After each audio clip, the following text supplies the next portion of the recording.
This meeting is being recorded.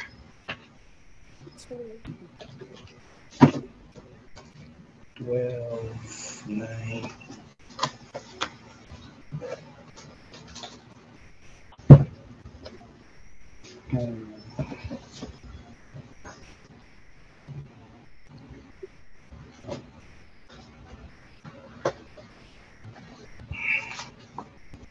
Or ayun, 13.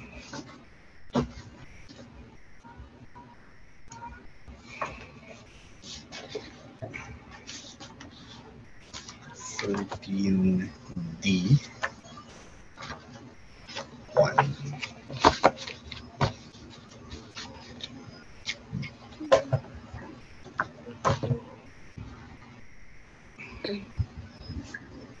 Okay. So find the equation of the tangent and that of the normal for the curve.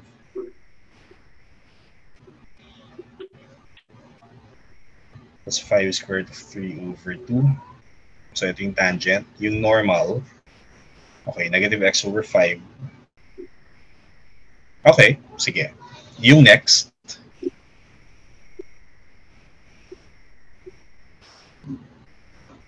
maximum or minimum.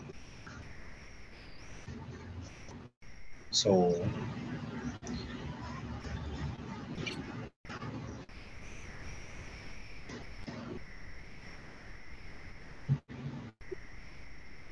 okay, tangent of x.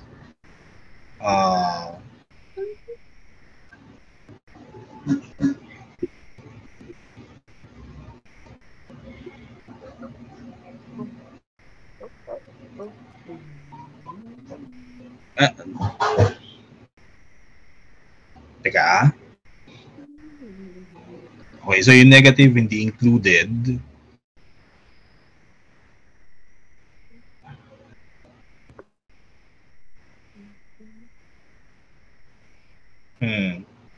Kaya kailangan ko rin graph natin sa Desmos just to be sure.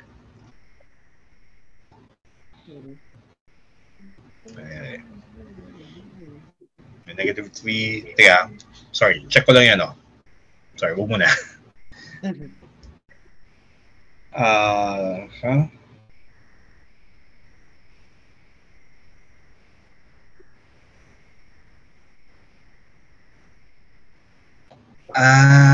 Okay, kaya pala.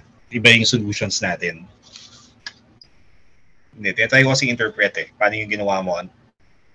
So, nag-differentiate tapos 3/5 and then yun, tangent of x is equal to 5/3.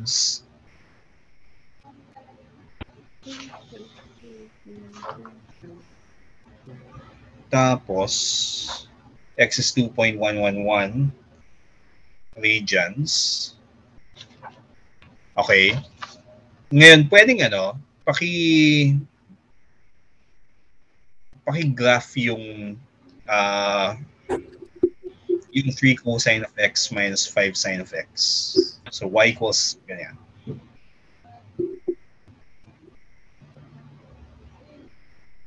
Okay. Pansin mo, mukha siyang sinusoid, di ba? May may repetitive minimum and maximum. Hindi, pero ano yun eh. Ang tanong lang naman kasi dito ay between 0 and pi. 0 and pi. Okay. Kaya siya parang malimit yung choices. Pi. So between 0 and pi, pi is approximately, di ba, is 3.14. So tingnan mo lang yung i-graph yung range ng x, i-set mo between 0 and 3.15. So gamitin mo yung range 2. Pwede na pag type na po pi, magiging pi. Gusto ko lang makita kasi na lagpas ng konti, kaya 3.15. Actually, yung sa 0 nga. Pero okay na yun, kita rin na rin na may 0. Sige. Okay, so yung stationary point, isa lang, no? At least from the graph, kita rin. 2.1112. So, sensible. And then it comes out right, no? And you don't actually even need to Di ba, hindi mo actually kailangan calculus dito. So, paano gawin yan using elementary methods? Yung ano nga po, wait.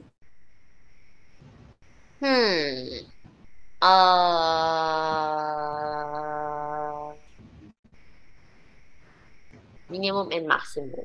Ano kaya?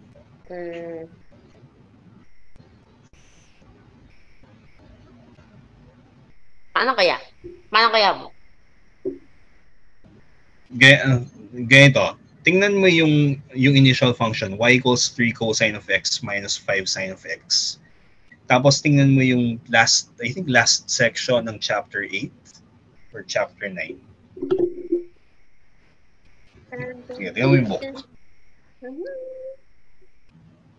Chapter 8.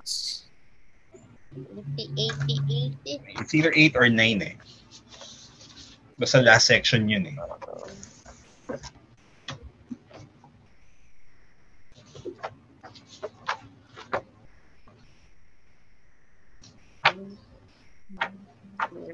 Check ko lang yan Check ko lang yung book ko. I think chapter 9. Nalala mo yung technique na finding the minimum and maximum using the R formulae. R formulae. Okay. Ayun. So, actually, doable siya without calculus. Pero, I think ang okay dyan ay pwede mo siyang gawin just to verify na, okay, nagmamatch nga yung sagot. Medyo inano ko rin eh. Nung ginawa ko naman, yung solution ko ganito. Teka, send ko sa'yo yung solution ko. At least para makita mo yung naging process na ginawa ko. Parang hybrid naman yung medyo hybrid din, parang hybrid to eh. Kasi gusto ko lang na madaling ma-identify yung ano eh.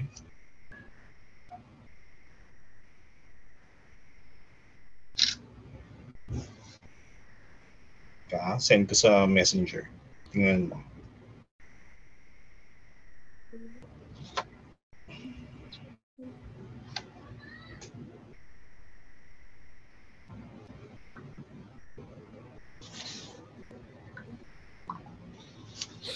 Yan.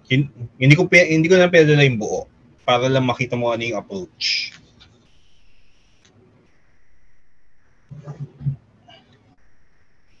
So, sort of ano po, R formulae but uses calculus. So, yung derivative yung in R formulae ko. Para madaling mahanap yung zeros. Pero you can, pag in R formulae mo rin yan, before you take the derivative, tama rin. So, maraming approaches dito eh.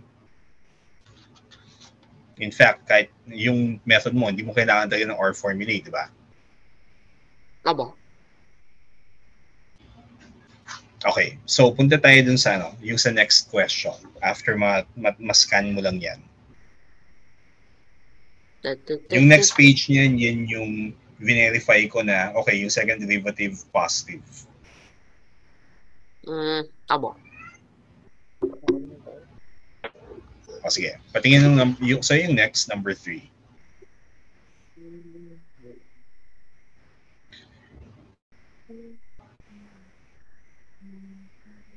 The gradient of the curve y equals to x squared ln of x.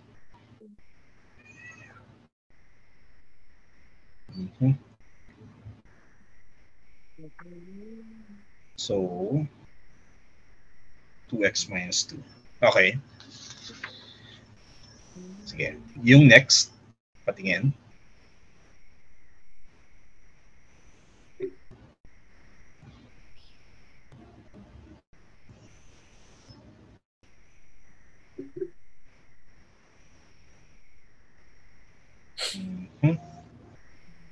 Okay.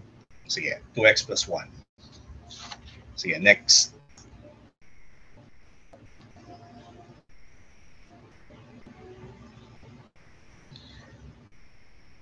At which the norm of the curve is parallel to the line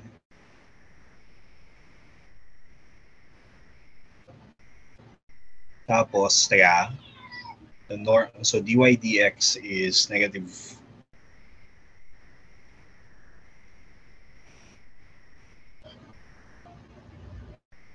Okay, tapos sinet na equals sa negative 2.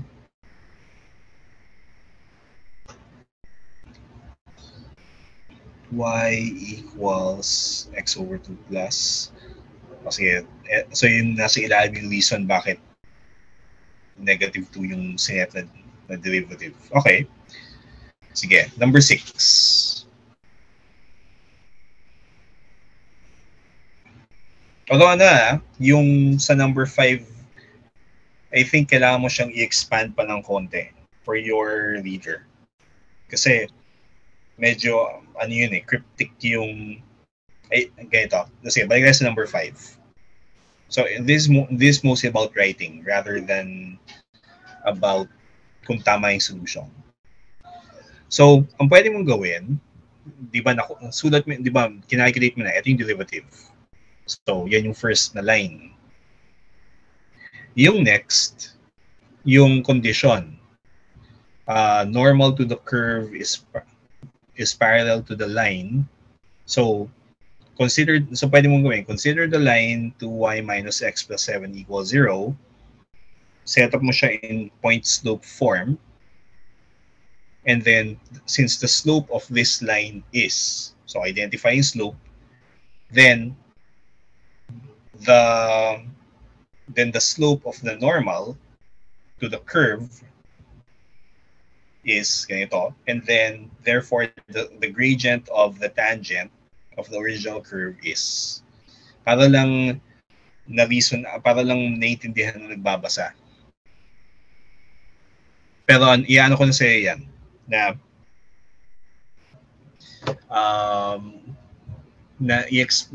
kailangan lang i-note mo na lang, edit mo so that it's more readable. Kasi yan gusto lang natin na yung nagbabasa, na-follow yung reasoning na ginawa mo. Okay, or pwedeng gawin na natin ngayon. Tingnan mo yun. So, to make it more readable, so, yung ihiwalay mo yung, so, yung first line ay, gawa ka ng bagong sheet. Okay na sa, para meron kang before and after. So, insert ka ng bagong sheet just after. Tapos, ayun. Tapos kopyahin mo lang yung question.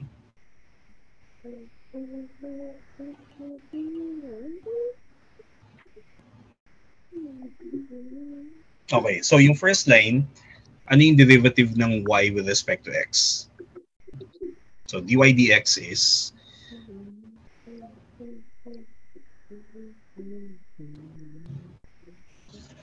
okay, tapos huwag mo munang i-equate. So, yung next line ay, ang next line ay, consider the line 2y minus x plus 7. Kasi wala namang stationarity condition dyan eh. Ang naghahanap tayo na maging parallel sa normal.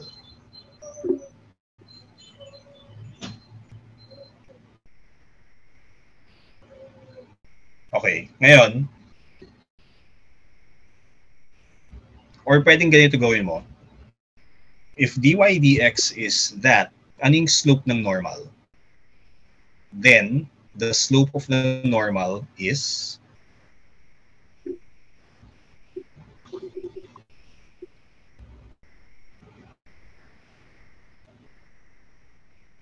or the gradient of the normal is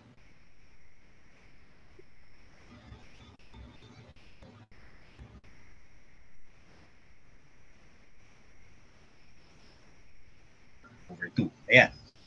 Tapos, saka na yan yung first part. Yung second part, consider the line 2y minus x plus 7.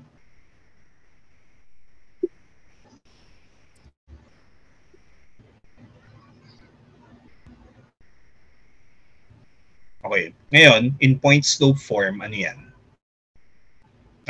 point slope form, in slope intercept form.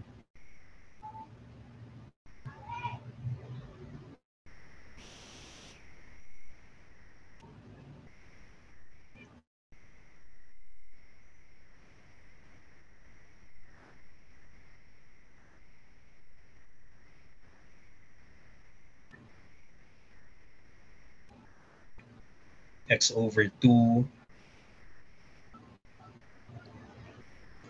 Okay, so plus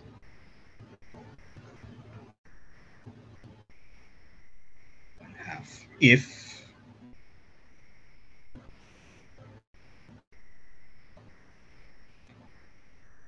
normal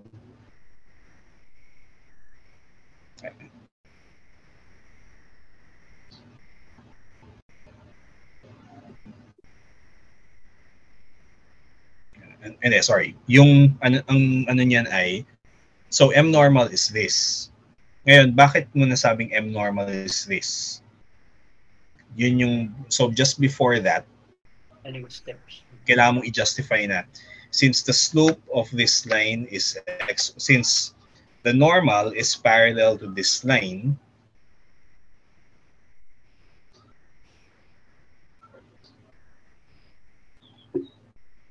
yun yung yun yung important condition eh.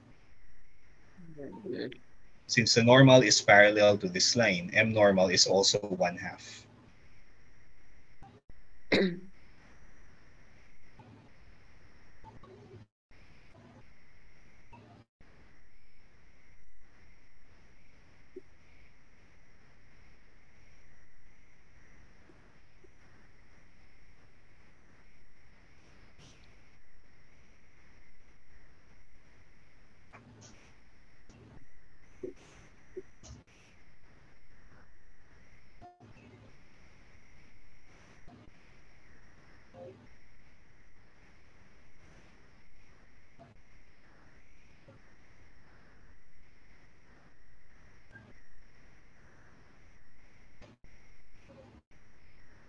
Wait, tingnan yan. The normal is parallel, ganito.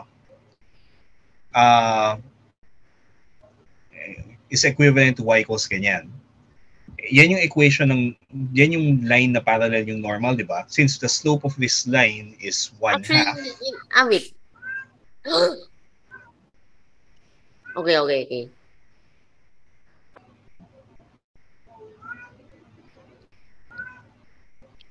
So dapat ang slope, ang M normal should be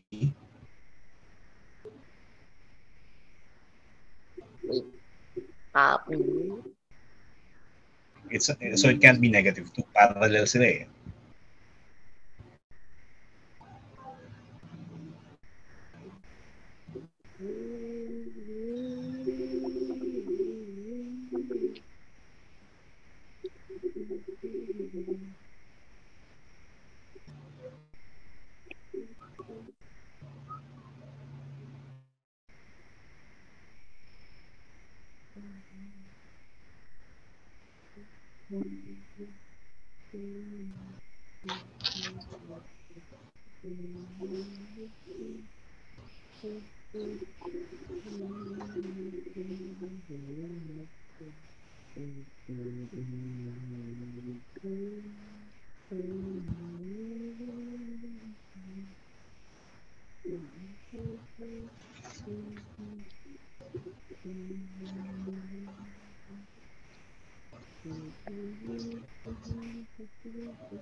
Teka.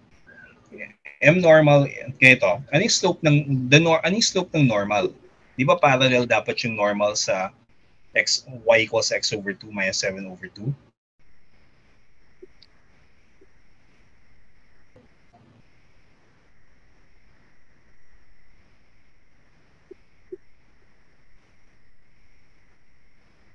Okay.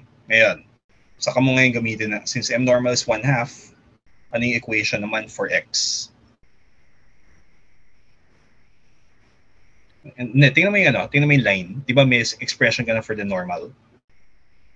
Okay.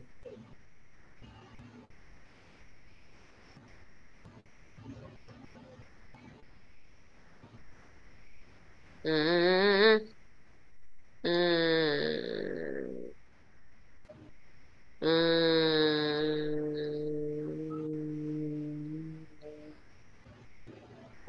slow pound.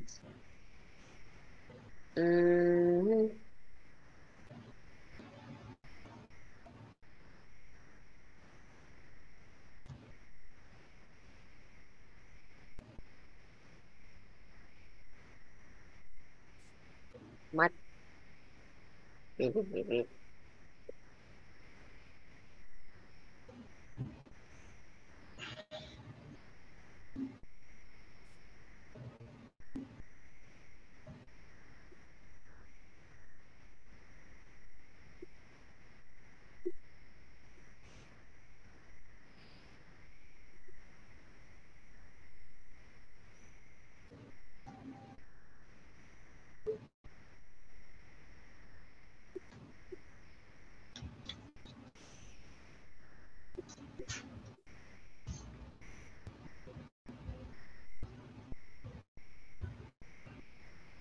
Ayan. So yung part lang na na yung paano mo kinonect yung normal to the slope. I think yun yung part na kailangan na i-explain na maayos. Okay. So, anyway, pakita ko naman sa iyo yung kung paano ko sinulat. Kasi, ito, tinatry ko sundan yung flow na ginagawa mo. Ito, kung paano ko sinusulat. Kasi marami nung ways para isulat yan eh. Importante lang, kita yung flow ng thought.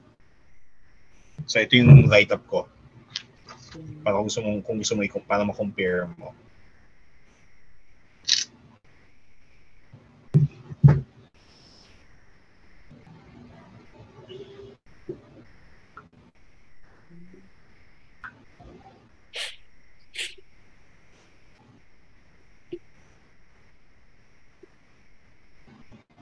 Just kill me.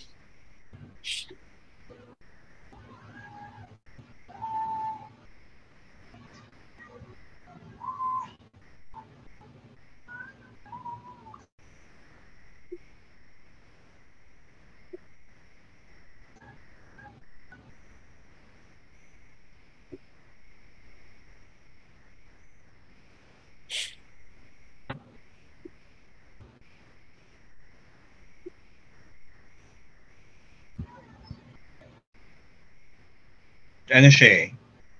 So yung mga ganyan actually magkakaroon ka ng sariling style eventually eh. Importante na talaga, make sure na you give, ano tawag dito? You give signposts to the reader. So ito baka, kung halimbawa, so ano yan eh, kaya importante may nagbabasa rin ng solutions mo eh. Kasi, for example, pag may part dyan na, teka, paano nakuha to? Okay, ibig sabihin, kailangan mag-isip ulit paano isulat.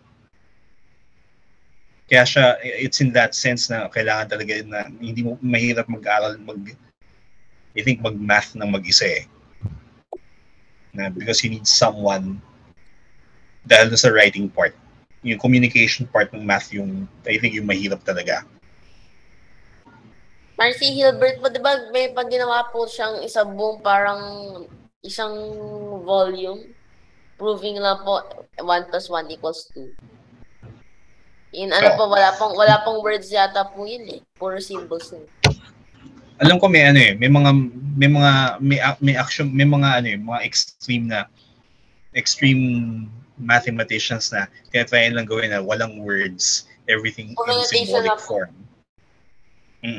Naalala ko may mga ganung pero yan eh, mathematical taste din kasi yung ganun eh. Kasi ako, halimbawa, mas gusto ko yung may naghahalo yung words kasi hindi ako niniwala na yung symbolic na the symbolic form is actually clearer. Parang ang pakiramdam ko at least, the written word, equations or inequalities or statements and understandable English is better than kapag purely symbolic lang. Gusto pa nila kasi maging parang super rigorous na lahat math na lang. Pero what is more important is being able to convey the message instead of trying to be overly purist. Hindi, may ano yan eh. I think iba yung stance ng mga physicists din kasi na we tend to be more practical. Mas practical math kami. So mas habol namin yung understandability kesa rigor. Although yung part na to, syempre, medyo elementary, you can still put in more rigor than usual. Pero at higher math, may mga parts na hindi nga kami sure kung paano i-prove eh. Yung kung na-encounter mo yung idea ng yung quantum mechanics na yung sum over histories ni Richard Feynman na every possible history contributes to the probability. Ang last na naalala ko, walang matinong mathematically rigorous way of defining that eh. And yet, we can write symbols for it and we can compute things. Siguro parang nasa stage yan ng ano eh. Maraming math na nasa experimental stage eh. Si Newton, for example, nung panahon ni Newton, wala namang limits ng panahon nila eh. So marami sa mga arguments si Newton hindi tatanggapin ngayon kasi may mga butas yung arguments niya. We discovered later. Pero yung key ideas, nasa kanya, kaya siya credited. Abo. Diba? Anyway, yun yung I think at least yung para sa akin lang it's important to be clear kasi the purpose of writing, at least for me, is to persuade someone else. Why even write if it's not going to be read? Well, actually, okay. Yan yung part na may double think na involved din sa akin. Kasi some of the writing, if you write to explain, it's also helpful in making things clear to yourself. Kaya kita mo na, kaya yung writing ko, tinatry ko gawin na explanatory na even tutorial. Para lang, kasi by trying to explain things without and removing as much ambiguity as possible, mas malinaw yung mas malinaw pa sa akin and the ideas stay better. The effort of trying to explain it in a simple way, may dividend siya na long-lasting. Abo. Kaya yan. So, kaya pagdating sa later parts ng math, yung speed is not really that important eh. Mas importante yung, have you persuaded your readers na tama ka? And have you taught them something new? Abo. Kasi, pag may ibang mga mathematicians, hindi nga kabisado yung multiplication tables eh. Kailangan lang sino yan? Sino may number theorist yan? May mga kwento eh. Na hindi siya sure kung teka, itong number ba na to, composite or prime? Tapos nagta-trial and error pa siya just to make sure na, this is prime. This is composite. Abo. Oh no. Anyway, let's go to yung next item. So, Dami. yung number 6. There. Okay, so so ito, yung mukha siyang pag ginlaugh mo ginlaugh mo ba yung function na yan? Hindi ba? Hindi, sige, try mong graph. Tingnan mo yung niya, yung itsura. Where is it here? Number what? Number 6. Number 6. Wait, 6. 2 sine x minus 3 cosine 2x.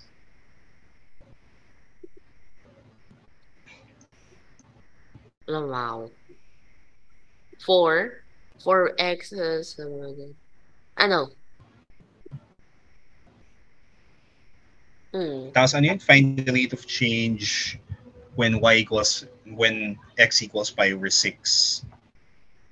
Pi over 6 Hindi siya here. Somewhere there. pag nag-zoom out ka, lakihan mo yung range ng x. Mukha hindi siya tingnan mo yung tsura ng graph. It's not sinusoidal, but it's it's like alternating. It's like yung sound waves po, parang heartbeat sort of. Varying amplitude. Yung mga ganyang functions or yung mga ganyang sums na sines and cosines na iba-iba yung actually ganito yung itsura niyan. Share ko sa yung screen ko.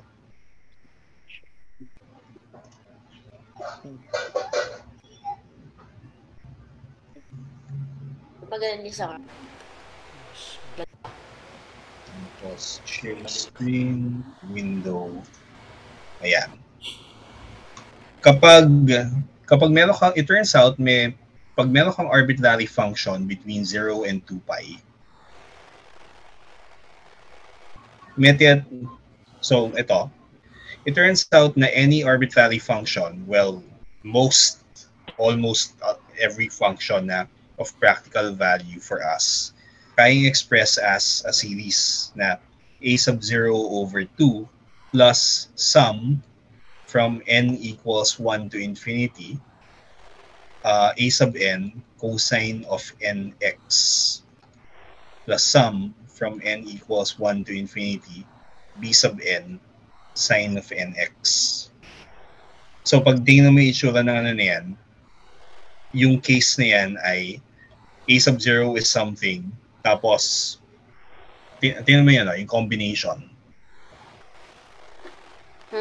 Sine x and 3 cosine 2x. Diba? So it's actually something that looks like this.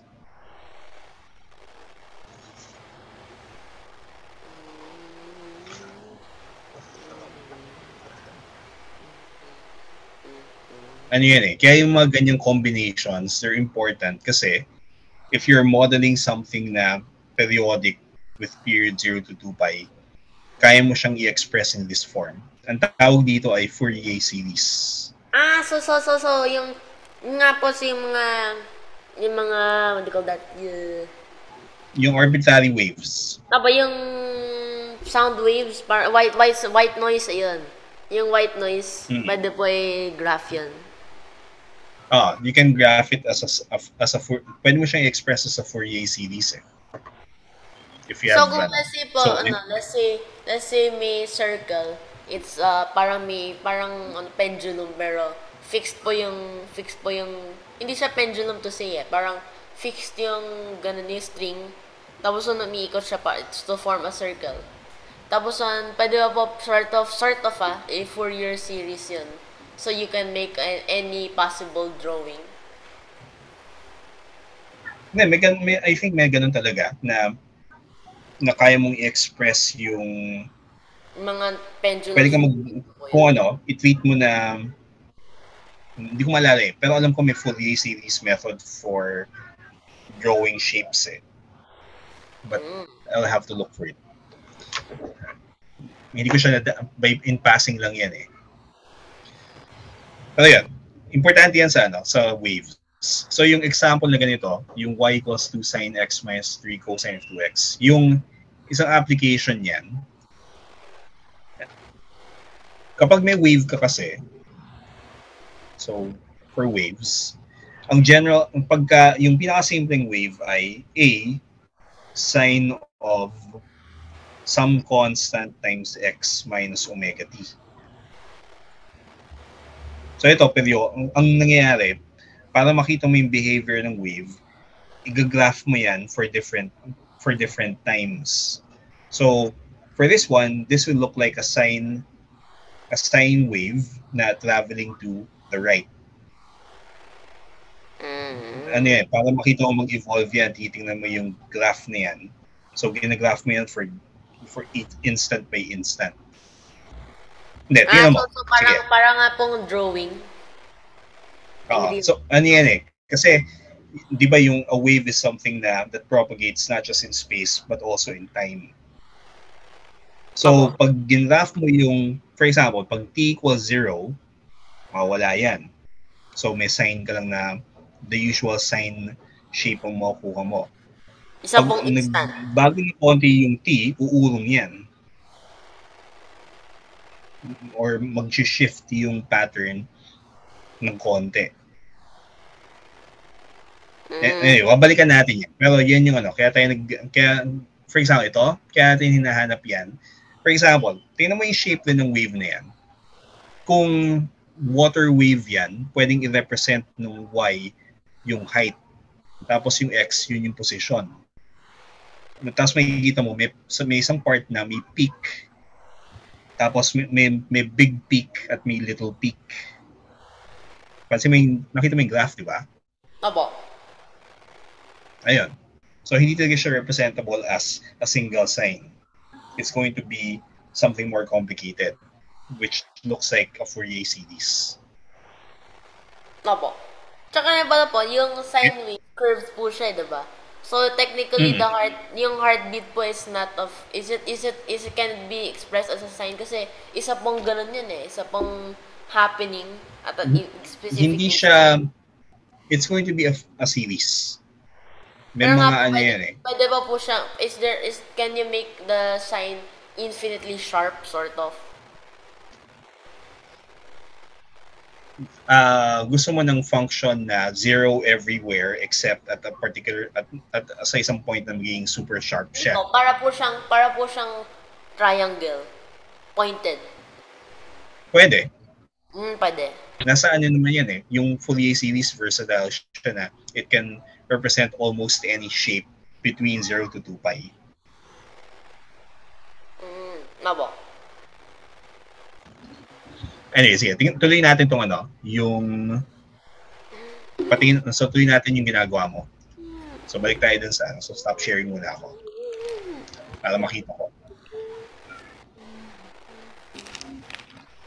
Okay, so ito yung graph, no? So, for this one, pag tingnan mo yung itsura ng graph at pinapahap sa yung maximum minimum, hindi na gumagana yung method na yung R formula, di ba?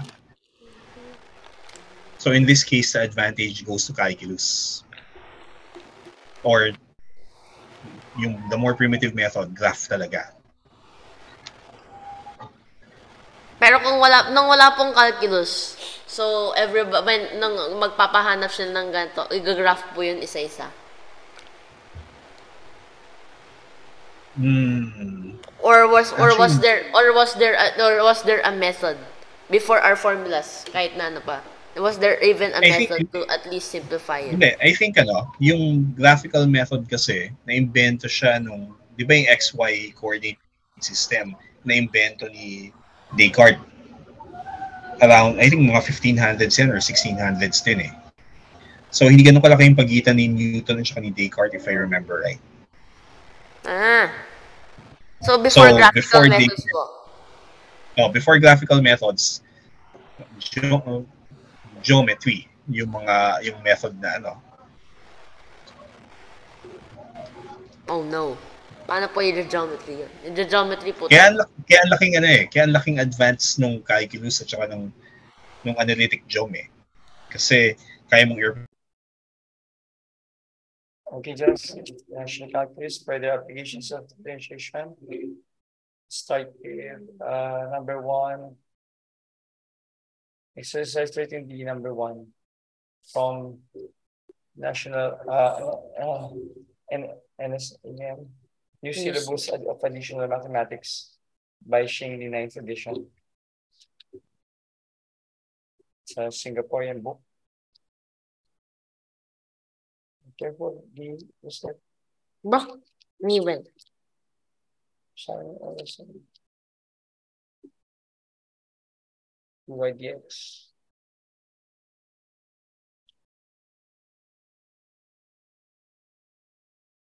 Find the equation of the tangent and that of the normal to the curve y is equal to 5 sine x at the point where x is equal to pi/6.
Final equation.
Okay, bye.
Yan, battery.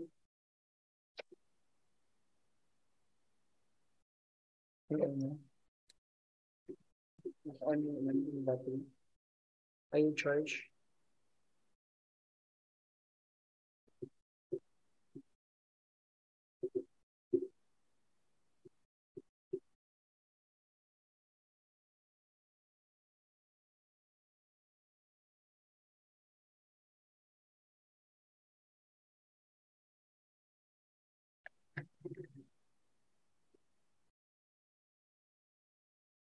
Okay, hello.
Six.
Wala ng kuryente for something.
Basta yun. Yun lang.